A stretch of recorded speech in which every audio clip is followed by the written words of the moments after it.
Good evening. I'm Mel Granick, KS2G. I'm the Public Relations Chairman of Ham Radio University's organizing committee. I'm also happen to be the President-elect of the Order of Boiled Owls Amateur Radio Contest and DX Club, and that'll be starting in January, among my other many accolades. So anyhow, I'm here this evening. I very much appreciate the invitation that I received here from the K1USN club to tell you a little bit about Ham Radio University, what it's all about, how it all began, and just to remind you that this year it's a virtual event, and I'll explain how that's going to work a little bit later on. It's Saturday, June 9th, 2021, runs from 8 a.m. to 4 p.m. Advanced registration is required. I'll explain a little bit about that a little bit later on, but registration is available on our website, which is Ham Radio University, one word spelled out, .org. So with that, without further ado, here's how we're going about Ham Radio University 2021 this January. First thing I want to let you know is Ham Radio University this year is being conducted in memory of our founder, N2MUN, Phil Lewis. Phil was the originator of the whole idea of Ham Radio University.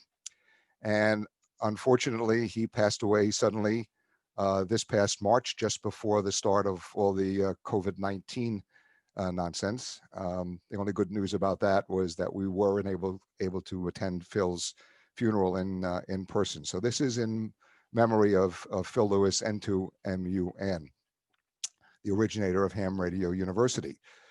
So back in the summer of 1999, Phil, N2MUN, was sort of musing about ham radio and where it was at and what was going on at the time. And he wondered, there are a lot of inactive hams, and how can we get them back into amateur radio? How can we encourage them to get back into the swing of things and find out what's been going on in their absence, in particular if they've been absent for a long period of time.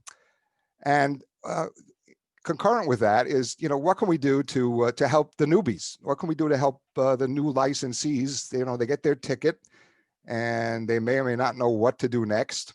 They may or may not know the vast number of things they can do with ham radio, and how can we help them to understand the wonderful world of ham radio, what it's all about, and what they can do with it? So Phil was wondering about all this, and so he put it to a group of hams, and the answer was to bring the local ham community together for a special day of learning and fellowship, which became known as Ham Radio University, an amateur radio educational conference. And we've been doing it now for 21 years. And this was the answer. Let's get everybody together and tell them about amateur radio, whether they are, a retread or current and don't know everything about everything, or whether they're a newbie. So the one thing we wanted to be sure of is this is not going to be a ham fest. As Phil said, we wanted to attract people who were turned off by ham fests. We didn't want any, flea market activity. We didn't want any vendors. What we wanted was, education, fellowship, information. A number of the larger ham fests, Dayton comes to mind, have, run for many, many years, have run forums and presentations concurrent with the event. But locally, the handful of events, at least in the NLI section where that's been trod by some of the larger clubs, haven't gone very well. Most of the time, people, didn't pay much attention to what was going on outside of the flea market area. So how would some of this work? Okay, well, let's see. We could do a series of forums, presentations, discussions, workshops, each of them covering a different aspect of amateur radio. This would provide the inactive hams with a way to catch up with things, what's new since they were last involved, new equipment, new bands, new modes, new activities. It would provide the newbies with an overview of a broad variety of amateur radio activities. And for the currently active hams, it would let them know what they might be missing. If they're just, an HF guy, maybe they would want to know about packet radio. If they were a technician and didn't know whether it was worthwhile to upgrade, this would give them an idea of what they could do if they upgraded their license beyond technician. And then in sort of concurrent with that, we said, well, we hopefully get a whole bunch of people together. Let's run a VE session at the same time, because if some of these hams figure out there's something they need to do with a higher class of license, we give them the opportunity to upgrade, or if they're a total newbie, if they haven't yet been licensed, we could give a VE session and they could get an amateur radio license. So we have all these forums in mind, and the question becomes who to lead the forums. Well, obviously we need hams with expert knowledge. We need experienced Elmers. We need hams who not only know about whatever it is they're going to talk about, but they know how to convey the information. They know how to help the inexperienced along. And Elmering is a long tradition in amateur radio, and this would be something that Elmers would probably like to do. So where do we find such people? The New York City, Long Island section has lots and lots of hams and lots of clubs. And this is a handful of them that you see on the screen. Limemark, the Long Island Mobile Amateur Radio Club, is the largest radio club in the New York City region. We have specialized clubs like my club, the Order of Boiled Owls, which is a contest and DX club. We have general interest clubs like the Radio Central Amateur Radio Club, the Great South Bay Amateur Radio Club, which has a lot of public service activity in connection with ARES, which proved to be helpful to us. And they're spread out geographically, a lot of them on Nassau and Suffolk counties, some of them in New York City. Kings County Radio Club in the People's Republic of Brooklyn is a very active club. So we said, well, let's see if we can get the clubs to buy into this idea, and maybe we can Shanghai some of their members into helping us out and our Elmers. The next question would be, when would be a good time to do this? Summer, fall, winter, spring. Well, summer has great weather, but people are away. People are, kids are off at camp. People are off going on vacations, traveling to and fro. The weather's pretty good also in spring and fall, but that's hamfest season. And as we said, we didn't want to be a hamfest or be confused with a hamfest. And we certainly didn't want to compete with hamfest. We didn't want anybody feeling, particularly since we were trying to get the clubs in on this, we didn't want anybody feeling that we were trying to steal their thunder and use their people for some other purpose. That left us with the idea of doing it in the winter. Doing it in the winter, well, obviously we couldn't do it outdoors. But if we did it in the winter, it might be a good time to try it. And we thought about, how about January? What would be good about January, particularly late in the month of January? Well, we thought about the late month January. Well, all the holidays are over. Christmas, Hanukkah, Kwanzaa, New Year's, all gone. No family obligations to get in the way about that. And it falls between those fall and spring hamfests that we were talking about just a minute.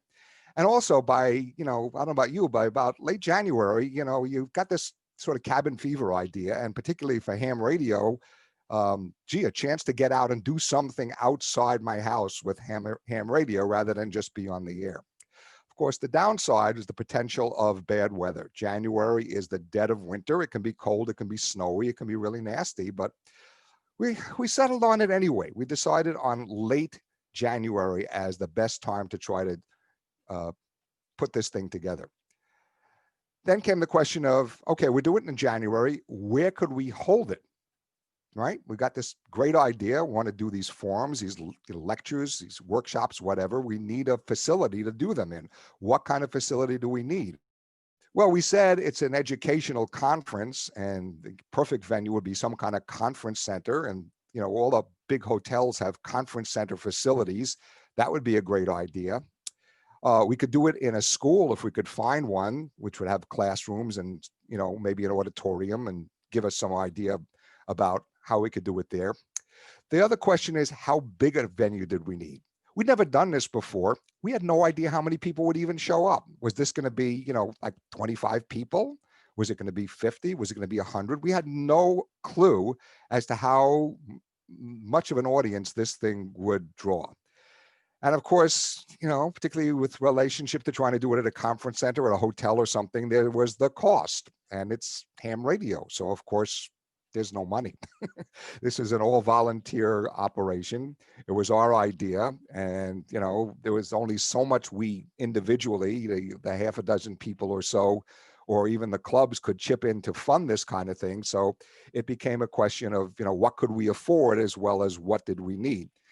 And then, of course, the other question is, you know, what would be the geographic location? What's the spot we want to be in? Who are we trying to draw into this? And we pretty much settled on the New York City, Long Island section initially. And it was a bunch of Long Island people who came up with this extravaganza. So we decided, well, our focus is going to be on Long Island, and particularly in New York City, Long Island, as part of the NLI section in particular. Now, I'll add that over the course of years, ham radio has grown well beyond the NLI section geographically, even though it's always been held on Long Island. But we've drawn people from far and wide. We have a bunch of people, when we were doing this physically, who come down every year from Albany. And we have some people who come from the South Jersey area, in that part of the Hudson division. We've had occasional overseas visitors. We've had hams who have been in the area, have heard about our event, and decided that, hey, that looks like something interesting to do while I'm in the New York City area, and have come and attended the physical manifestation of Ham Radio University.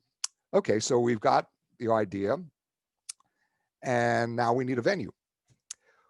Well, I mentioned clubs before, and I mentioned the Great South Bay Amateur Radio Club, GSBARC. GSBARC has a very active ARES group, the Amateur Radio Emergency Service Group, and they have a very good relation with the town of Babylon, Long Island, in western Suffolk County. They, in fact, at Babylon Town have for many, many years had an actual club room with an actual functioning bunch of amateur radio stations as part of the Town of Babylon Emergency Service preparedness.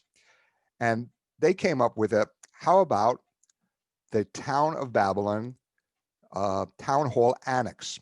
The Town of Babylon Town Hall Annex was a former school building located in Phelps Lane in North Babylon, New York, a little bit further east in Suffolk County. And it looked like a good venue because it was a former school. So it had sort of what we needed. It had classrooms, and it had a sort of gathering area, which we were thinking about putting the clubs in and so forth. The one thing it didn't have was furniture, at least for our purposes. So they gave us the site, and they said, you can use it, and at no cost, which was perfect for what our needs were. But, you know, there's no furniture. You got to figure out what you need and how you're going to do it.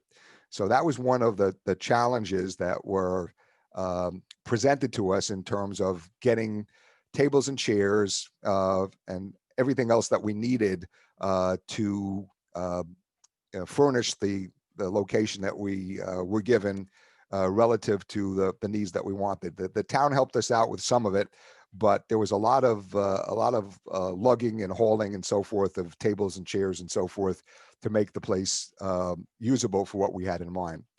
But it was there, it was free, and it was a place that we could decide to hold Ham Radio University 2000.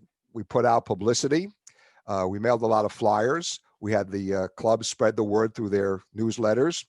And lo and behold, on Sunday, January 23rd, 2000, we held the first Ham Radio University. And here in the picture are the 4 of the half a dozen what we call founding fathers of amateur radio. I had a slide with a picture of the bunch of us, but it seems to have disappeared the last time I saved this presentation.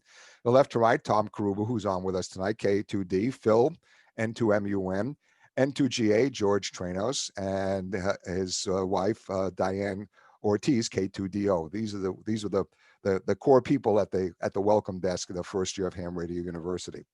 So what was it like? Okay, the first program Believe it or not, and we didn't believe it, we drew about 300 attendees. We needed some budget, so we decided to charge $2 admission. And we were figuring we could have anywhere from 25 to 100, 150 people. 300 people was beyond our expectations.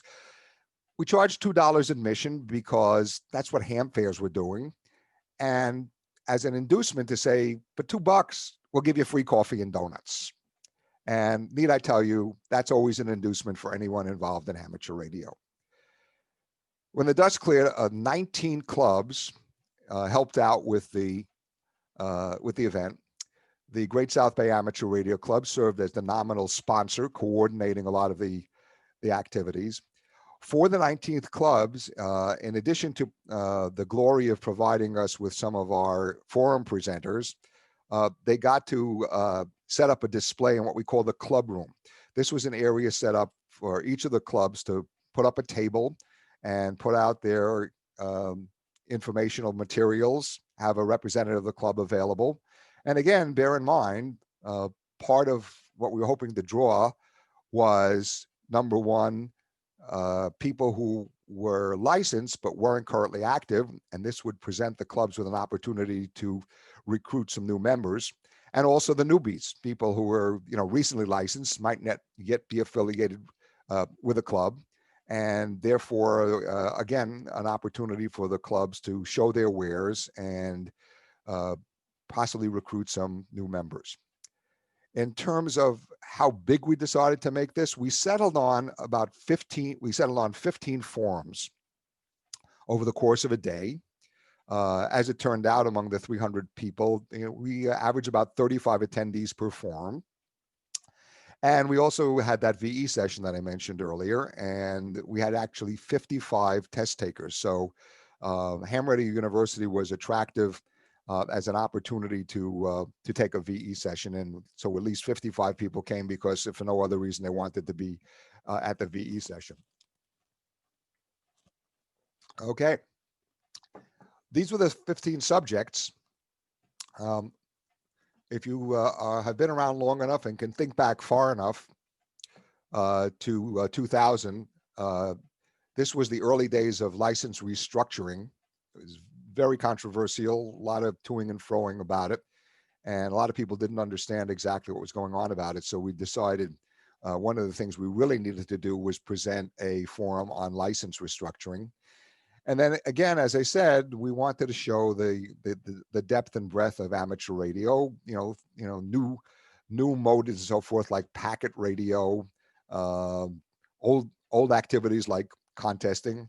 I was the presenter at the contesting forum, and I have been ever since. I'm the only presenter at Ham Radio University who has presented the same forum at every Ham Radio University since the beginning. I'm going to break that mold this year because the last 2 years, in addition to contesting, I've given a forum on the rudiments of HF operating, and this year we decided that the rudiments of HF operating were a bigger draw than contesting. But as you can see, it sort of covers the waterfront, for the retreads who weren't up on current equipment. We had a forum on equipment purchasings. The newbies could benefit from that. Little thing about power regulations, different aspects of antennas. As you can see, 15 forums that covered a broad range of activities. And it was very well received by the 300 people who attended. So well received that we decided, well, let's do it again, one more time. So once again, into the breach, the same core people and the same clubs that were happy with the event the first time around. I said, let's see what happens if we do it another year. And so we established Ham Radio University 2001, a year later, on Sunday, January 21st. And we did some tweaking, like everything else, try to learn from, what went well, what didn't go so well. We changed the hours a little bit. We thought, getting hams up at 9 o'clock in the morning, or getting them there by 9 o'clock in the morning, particularly if they were coming from the far reaches of the 5 boroughs to central Suffolk County. So we went from 9 a.m. start to a 10 a.m. start, but kept the same number of hours. So we went from 9 to 2 to 10 to 3. We added a lunch hour. We figured we'd give people a break to get something to eat. We went from 3 forums simultaneously to 4 forums simultaneously. And we retained the 15 forums, but again, we had that lunch hour in between. So we spread the 15 forums over 4 blocks of time rather than 3. We adjusted the subject somewhat, and we retained that $2 admission charge. And we reminded people that they could make a day of it. They could bring their spouse and children free of charge. Only the hams would be charged the $2 admission. I'll add, over the course of time, that the $2 admission eventually went to $3 and then became a $3 donation as our finances got better. Up until the present day, in the last several years, we haven't had any admission charge whatsoever. We've always had a free admission policy, but requested that if anybody feels the good vibes of Ham Radio University, we'd appreciate a donation of $5 or more. And that's been very successful for us financially, because as the time goes on, as I will explain to you, we haven't always had a free venue, and our costs have gone up significantly over the course of time as we've gotten to different and better venues. So these days, Ham Radio University is free. We'd appreciate a donation. And people have been very good about that. In our in-person events, we always say this suggested donation is $5. And we've had people donate 5, 10, 20, even more on occasion. And so that has helped us remain viable financially as we've had a need to move to different venues. Here are some slides that show you what Ham Radio University looked like at Phelps Land. Couldn't find any pictures going back to 2000, but this is what it looked like in 2001. Phil Lewis, N2MUN, our founder, was one of the presenters. As you can see, this is old technology going back to 20 years ago. This is before PowerPoints and the like, and we used, overhead projectors with acetate slides and that kind of thing. As I mentioned, there was an area in the school. It was actually almost like a little auditorium type area, but with no furniture in it, as I mentioned. It was a big open area, and each of the clubs was invited to and did set up a table, could hang up their banner, spread out their informational materials, and invite people to join and find out what each individual club was all about. We also set up, and we've done this the first year as well, we also put a station on the air. And we had done this throughout the history of Ham Radio University, up until the point where we got into a venue where it was no longer physically possible to set up a station because of antenna access and so forth. But up until 3 years ago, we always had a station on the air during Ham Radio University, and most often it was a digital station. It was packet or something similar to that, FT8 or something similar. And in recent years, we replaced since we couldn't do a station on the air during the event, we've replaced it with a special event station, W2HRU, that's on the air the week before the event. And that also has been helping us to attract attention to Ham Radio University and to help us with attendance. We also tried to do media outreach to let the general public know about Ham Radio University as a means of not only promoting our event, but also promoting Ham Radio University in general. Here's a shot of a Newsday reporter talking to Phil, N2MUN, and Tom, KA2D. We've had very good success with publicity over the years. Newsday did run articles about Ham Radio University in its early days, and has sporadically done so depending on what the news of the day is like in subsequent years. We've had the local all-news television channel, News 12 Long Island, come and film at Ham Radio University as well. We've had some foreign coverage. We've had a correspondent for Ham Radio magazine in Japan, who is resident here in the New York City area. He lives up in Westchester County, and he did a very nice article 2 years ago about Ham Radio University in Ham Radio Magazine in Japan. By the way, not related to Ham Radio Magazine here. It's actually called CQ Ham Radio.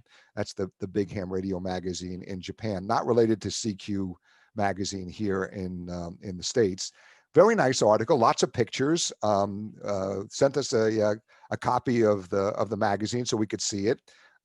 None of us reads Japanese, but we got some rough translations of it from some people who do, and it was a very nice international publicity hit for us. And we've been very happy with the kind of coverage. We do get Ham Radio University onto the Newsday newspaper Long Island events calendar every year, so that helps us draw some people as well.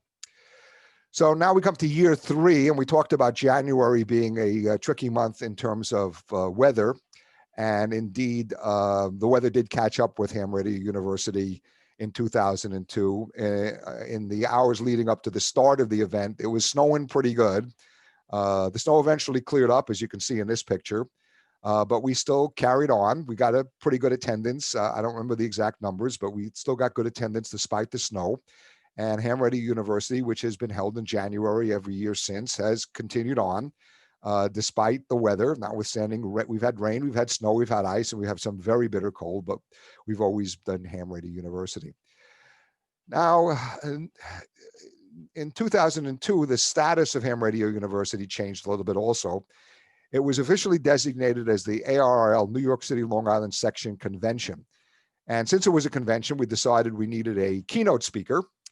And who better than to keynote the first New York City Long Island Section Convention that the New York City Long Island Section Manager, who is N2GA, one of the originators of Ham Radio University.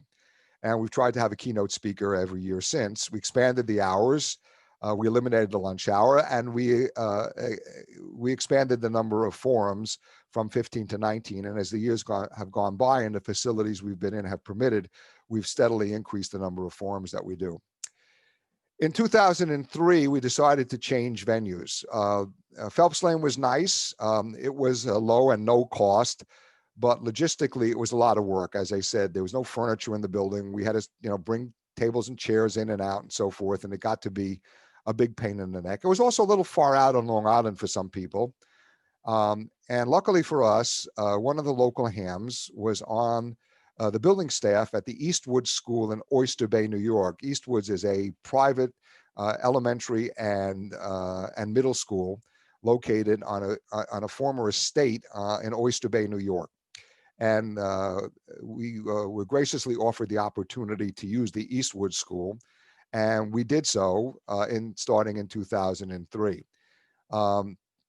The facility enabled us, there were more rooms available and so forth. We expanded to 24 forums, and we decided to put them together in sort of lecture tracks that made sense relative to the subject matter.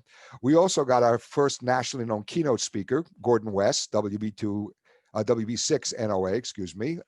Many of you probably are familiar with Gordon. And he's been very good to us. He's actually been our keynoter for 3 different years at Ham Radio University. N2GA took over from N2MUN as chairman, and we moved the date to the middle of the month of January because we had to accommodate the availability of the school. 2 years later, we decided to move again, and the reason for that was the venue we were in. The Eastwood School was very nice, but as I said, it was in a former estate mansion. The rooms were small, and it was a elementary and middle school. And everything in the building was scaled to kids, including the furniture. And kids who are in elementary school and middle school are kind of small relative to the size of many ham radio operators, if you know what I mean. And so we decided we really needed to find someplace a little bit more suitable to our needs. Once again, we were lucky. Briarcliffe College, which was a private for-profit institution specializing in instruction in things like computer science and things like that. One of the deans of that school, Ward Deutschman, K2LKO, was very active in ham radio at the time. and had helped the Long Island Mobile Amateur Radio Club secure the Briarcliffe parking lot for their ham fairs.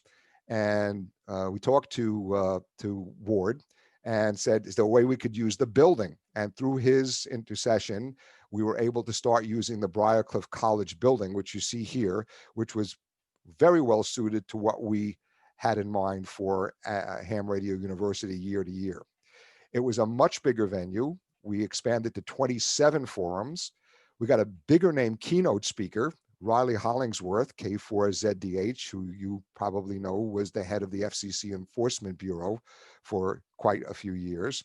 Sponsoring club was switched to Long Island Mobile Amateur Radio Club, again, because of its existing connection with Briarcliffe College. And we moved the date to the first Sunday in January, and that was to accommodate the availability of the school, because that was the week available during their intersession, which wouldn't interfere with other activities. So that was very helpful, and that's sort of where it stayed in terms of date ever since. We've always been in the first weekend in January, initially always the first Sunday in January, unless it was the Sunday immediately following New Year's Day. We did have to switch to Saturdays 3 years ago because of another venue change that I'll talk about in just a minute. It was a great school facility. As I said, it was perfectly, set up for what we were doing. Some small to medium-sized classrooms. It had some degree of IT availability. We could use projectors and stuff like that. It had a large cafeteria area, which became our club room. We also got better food service than we'd had before, because we weren't bringing our own or having a food truck come by or whatever. They opened the cafeteria for us. We cleared out most of the seating area for our club room, but the cafeteria food service area was open, and there was hot food available, starting with breakfast and through lunch. So you could get everything from an bacon, egg and cheese sandwich for breakfast to a hamburger or chicken nuggets or whatever for lunch. So it was another attraction that people could stay around all day and not have to worry about missing a meal, which many ham radio operators don't like to do. The school also had one large, I'll call it a lecture room, which we used for a keynote. Here you can see Gordon West giving the keynote address in 2006. This was the largest room available to us. Unfortunately, the school didn't have a real auditorium. So this room could hold, we figured out, about 125, 130 people when we pushed all the chairs together. You can see here it's full. And by this time, again, we were drawing, an excess of 300 people to Ham Radio University on a pretty regular basis. So this room got pretty crowded, and people would stand out in the hallway to listen to the keynote address. Of all the things at Briarcliffe, this was probably the one thing that we didn't like and couldn't do anything about, unfortunately. Here's a list of the keynote speakers that we've had over the years. This isn't all of them, but this is the sort of named keynote speakers. Kay Crady, N3KN, as ARRL president. She actually was keynote twice. She keynoted our event when she was first vice president and then came back as president. The CEOs, Dave Sumner, Tom Gallagher, Howard Mickle. Gordon West did it 3 times. One of the reasons that we were able to get Gordon so often is Gordon is a sailor. And in January, early part of January, the New York Boat Show is at the New York Coliseum or the New York Convention Center at the Javits Center. And Gordon was in town anyway, and we could get him to keynote for us at no additional charge. We didn't have to pay for any travel or any lodging or any of that. And all of the people, from the league came down from Newington. So we didn't have any issues with that. We had toyed with the idea of inviting people from far and wide, but we couldn't do it too often. As I said, we were lucky enough to get Riley Hollingsworth once, and Bill Cross from the FCC Wireless Bureau also came up from DC to actually from Maryland, where he lives, to keynote Ham Radio University.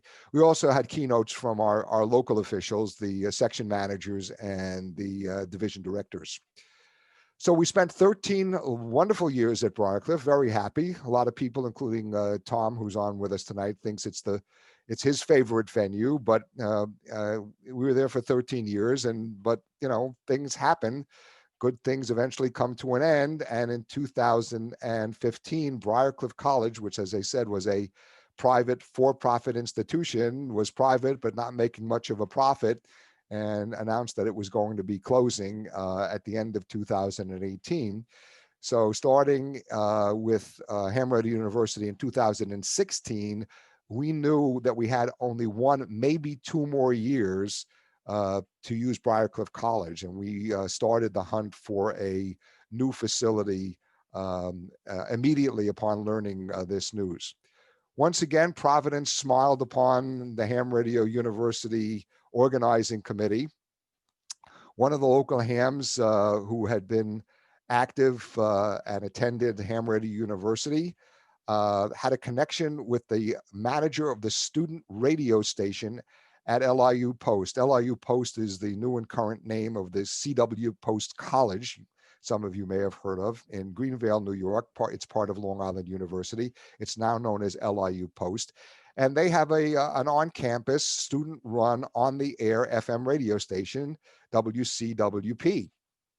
And this ham put us in touch with the professional manager of the radio station, and we pitched him and saying, radio, how about it?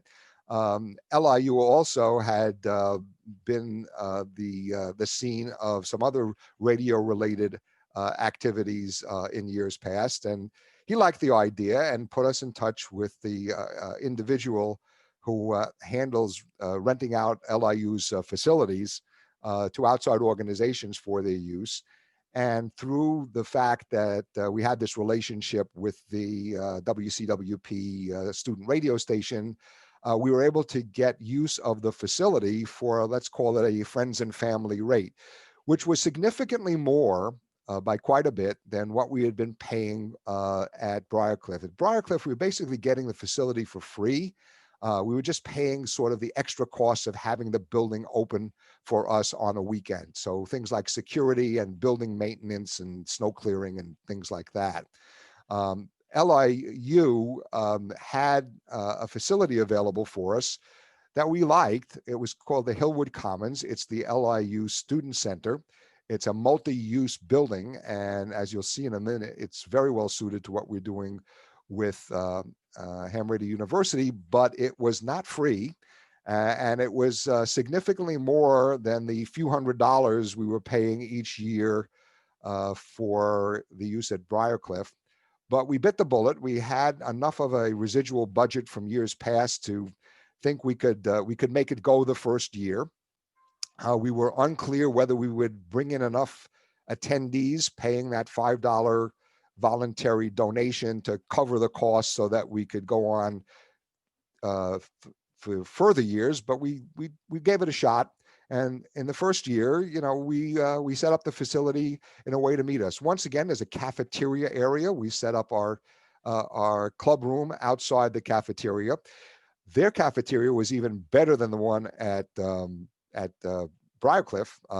They had everything from burgers to pizza to wraps to fresh yogurt and so forth.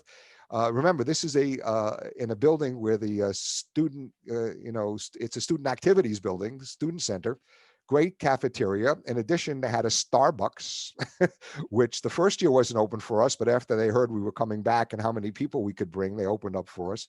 So it was a great facility for us in terms of food and drink as well as physical presence. So we had the club room set up there. It had some classrooms and small conference rooms. It had multi-purpose rooms. This is a picture of a room that they use for gaming.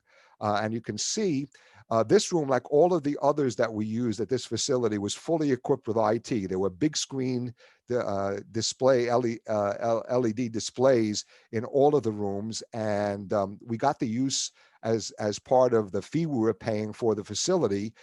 We got the use of one of their IT people who would help us hook up all this stuff and troubleshoot any difficulty. So whereas at Briarcliffe, for many years, we had to bring our own LCD projectors and computers and screens and all this stuff.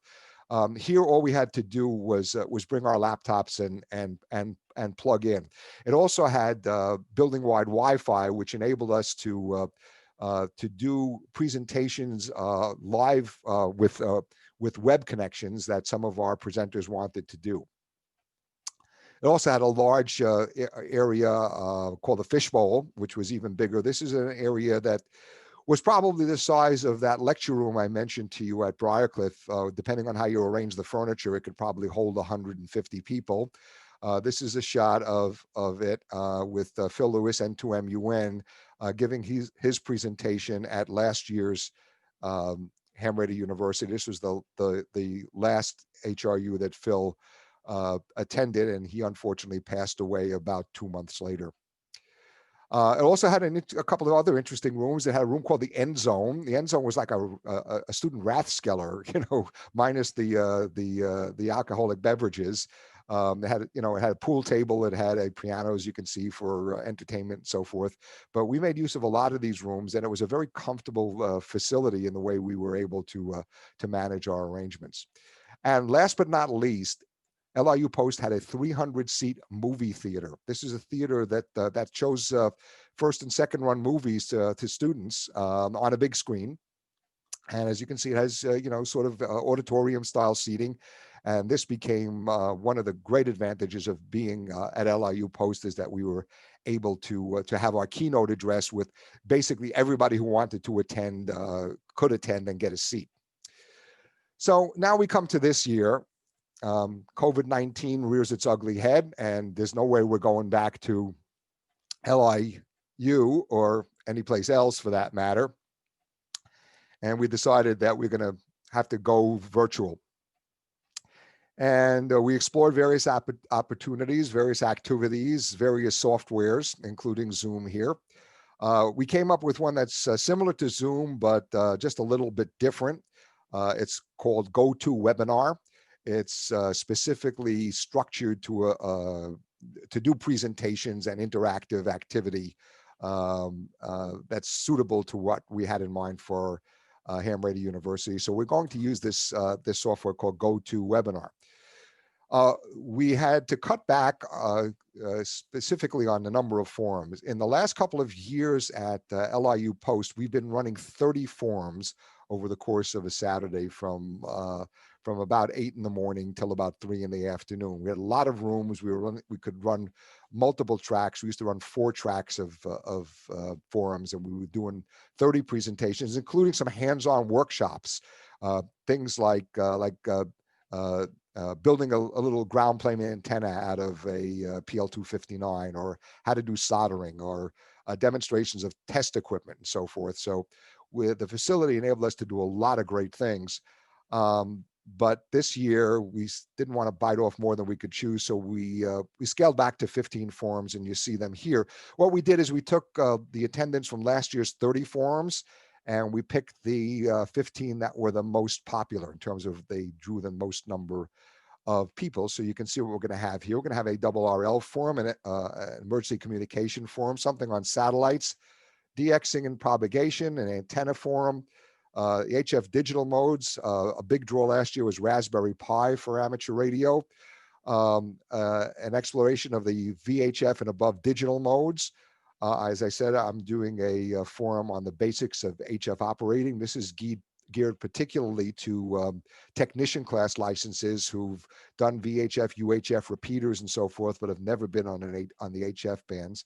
We're going to have a CW forum, something about software-defined radios, remote station operating, logging programs, and a forum on QRP. So those are the 15 forums. Details about these forums and the presenters who are going to be doing them is available on the website. We'll get to that in just a moment. So how is HRU going to work? Excuse me, my post-nasal drip. Okay. The way HRU on GoToWebinar is going to work is each of those 15 forums that I mentioned to you is going to be a separate webinar, a separate 1 hour, actually 45-minute webinar that you'll sign into individually for each subject that you saw in the previous screen. there's a separate registration required for each forum. It's not that you register for HRU once for the whole day, but instead you're going to register for each of the forums that you want to, quote, attend.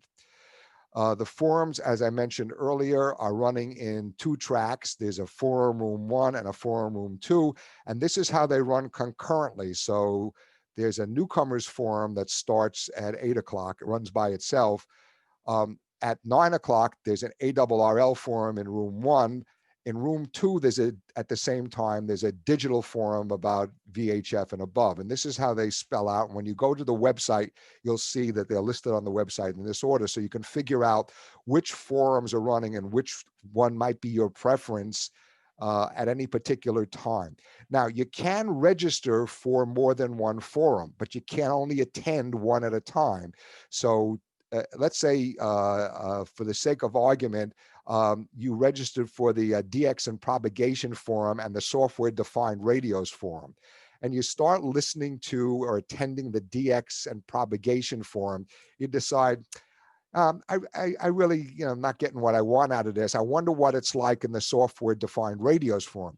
To do that, you have to exit the DX and propagation forum, and once you exit, you can't re-enter, and then sign into the software defined radios forum. So you can register for more than one at a time, but you can only watch one at a time. And whichever one you start watching, if you want to go to the other one, once you're out, okay? So forum details, registration is now open. I would urge you to, if you're interested in attending ham radio, to go to our website, hamradiouniversity.org/forums for the registration. And that page lists all the forums, has a brief description of each one, explains who the moderator is. And as with previous events, as I mentioned earlier, there's no charge for attending HRU. You can go online and you can register. There's no cost. There's no button to push that you have to pay to register. A donation would be appreciated to defray the costs of HRU. I mentioned the costs we were running at LIU Post. Our costs were running about $1,500 a year for a. Now, you might say it's bound to be a lot less running virtually, and the answer is probably yes, but it's not cost-free. To accommodate enough people to each of these forums, we had to get a commercial license for GoToWebinar, and you license each of those tracks separately. So we had to buy 2 tracks for a full month, which enables us to accommodate as many as 500 people in each of the forums. Now, the lower tier cost of that one we thought was not going to be sufficient because that only allows 100 attendees, and registration has been open at HRU for just about a week now, and we already have 60 or more registrants for a number of the forums. So we're on track. We figure there's going to be over 100 people in several of those forums by the time the event comes along.